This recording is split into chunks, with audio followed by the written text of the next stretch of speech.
what's happening in Syria and Iraq is the greatest threat to the UK, and by virtue of that, also across Europe and perhaps America as well. Interesting. So you weighed in on the crisis in Syria, Russia's role in the assault that's underway in Aleppo. What about the big surprise votes this year that brought about Brexit and U.S. President Donald Trump? How is that being viewed by Alex Younger?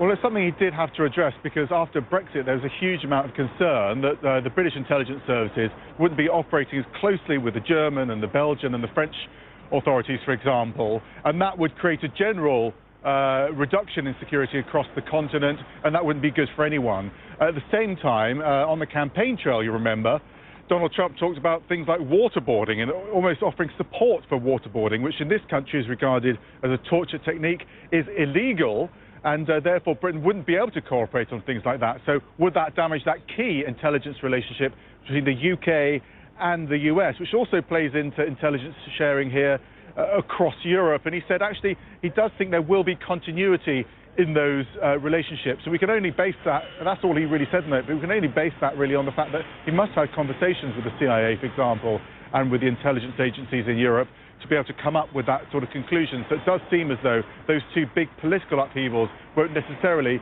affect intelligence and security. And Max, I have to ask the question. James Bond, the British franchise that has turned MI6 and the building behind you into storied institutions recognized the world over. Did you ask him about the appeal of James Bond, comparisons to Bond?